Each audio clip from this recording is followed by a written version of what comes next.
Wait, before we start the episode, please scroll down a little bit. See that red button? Hit it. Subscribe. Go to the left. Make that thumbs up blue. And then scroll down. Comment about how excited you are to watch this episode. Sponsored by Andrew Keenan. Let's talk a little bit about these New York Jets here. And Andrew, why don't you take us through your game day, and then we'll tell you why you should come off the hype train. Well, okay, so this is usually how it goes. I wake up Sunday, run 9, 10, hungover from, the day of betting college football and lose it. I lost because, I was following people like Jack, so I was losing my picks. Brutal day. I wake up. And usually how it goes, by this time I've tricked myself into thinking the Jets are going to win. Mm-hmm. So I wake up, I start feeling good. I start thinking about the loopholes like, Garrett Wilson's going back to Ohio. He's going to have a great day. Joe Flacco, he's a veteran. He knows how to rally these guys. Saleh. I mean, I do hate the Saleh running stairs. However, I will say on record right now that when the Jets beat the Bengals this week, I will be in Pittsburgh week 4 running stairs with Saleh. But yeah, so they start the game. The defense looks atrocious. We look terrible. I mean, the Browns are getting whatever they want. Run 5 yards. Run 5 yards. Exactly what I said, right? Like right there. That's why right. No, I had Nick Chubb as my fantasy player. Believe me, yeah. Run 5 yards. Run 5. Oh, now we're all selling on the run. It's play action, out the back door to the tight end 10 yard. Horrible. We can't stop a nosebleed. We're scoring. The offense looks good, blah, blah, blah. I mean, we did leave, like Joe Flacco, I will give it to him. He played a great last 2 minutes, but up until that point, he wasn't phenomenal. Like, it was a good game, though. Yeah, no, he didn't play bad, but like, Jadeveon Clowney had that strip sack where Joe Flacco was literally standing there like a statue again, and he like throws out his bare paw and just takes the ball from him. That's terrible. But yeah, so the final 2 minutes, and by the way, I didn't sit down for one play the whole game. Can I ask you a quick question about the final 2 minutes before you get into it? Could Chubb have gone down to win the game? Yes. Was that really? Because I missed that. Yeah, No, that's not. Come on, go down. The Browns. Wait, guys. No timeouts. The Browns. Game over, right? Yeah. No timeouts. 2 minutes and 2 seconds left. My dad said it. I think he watches. As soon as Nick Chubb went in, he's like, that idiot went in. Like he said immediately, he's like, they let him score. Like we have a chance now. And I was like, okay, we might actually like crazier things have happened, which they haven't. Crazier things have not happened. Then he misses the extra point, and I'm like, okay, hold on a second. This is divine intervention now. I'm like, all right, I don't know what's going on. He missed it. Okay. Then Corey Davis is running wide open.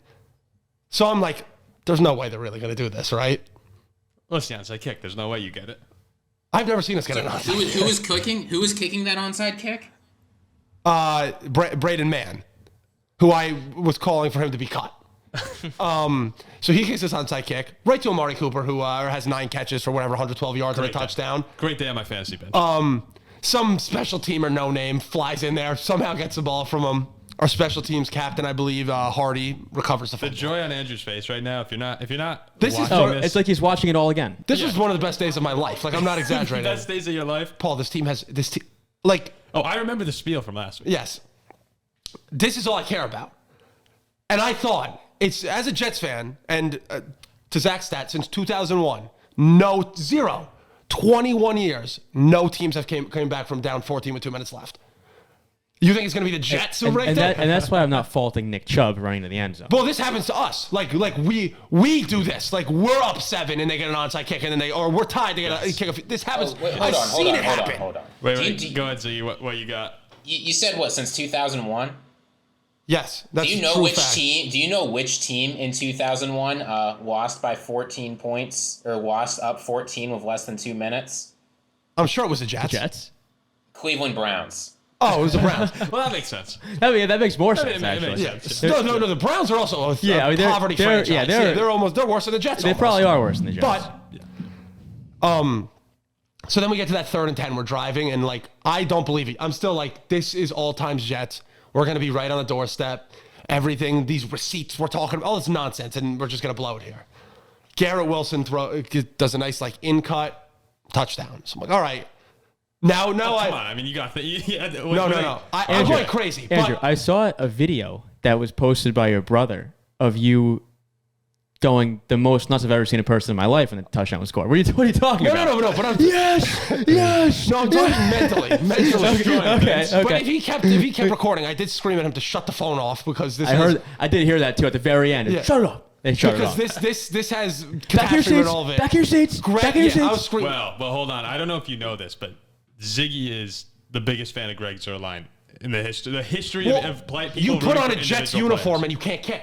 I saw a stat. There's 12 ex-Jets kickers on different teams now. 12 who have been in a Jets uniform. Like Amendola is kicking game winners for the Chiefs. And these guys can't even hit like 30-yarders for the Jets. So I think you put on a Jets uniform, like, he's going to miss the extra point. Hits it. It was automatic.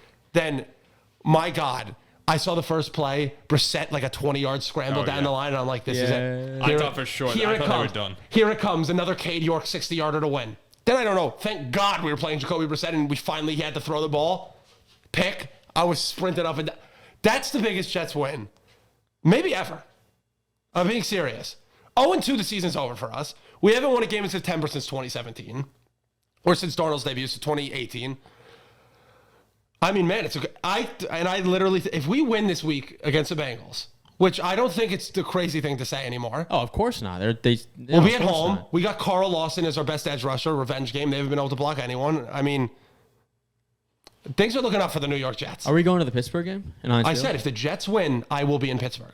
I'm not going to watch a 1-2 Jets team and Joe Flacco to get killed like a statue at Heinz or at Allegan or whatever the hell it's called. No, we don't say Acrisure. Heinz Field. We don't say Acrisure. But if we go 2-1, I mean, if you beat the Bengals all of a sudden now, there's a chance. Like you pay attention. Look, you saw our schedule. Our last 4 games, we're playing bad football teams. No, I think that you guys probably should have lost that game by double digits, and there shouldn't really be any. I don't think there is much hype. Well, but what Ziggy said, what Ziggy said over our Slack was, do you make anything of these comebacks? Like, are these good teams coming back? And like, I think yes, if you make a comeback like this, you have to be at least a competent team. Like, there's a reason why the Jets never do this. There's a reason why.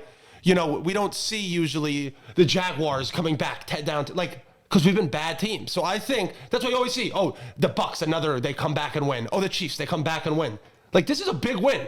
We're a young team, and now we have some faith. I would have loved to have seen Zach Wilson do it. Oh, yeah, 100%. But Garrett Wilson, man, he's awesome. Good. We found something. He's a dog. There's big-time bright spots for sure, which we saw. I think it was one of the luckiest wins we'll ever see. I think it should have been a 13-point final. I think the Bengals probably win by 14 points. I don't blame Nick Chubb for not taking a knee. Oh, I do. Well, listen. Let's not forget. Nick Chubb has been in the exact same spot and gone down before.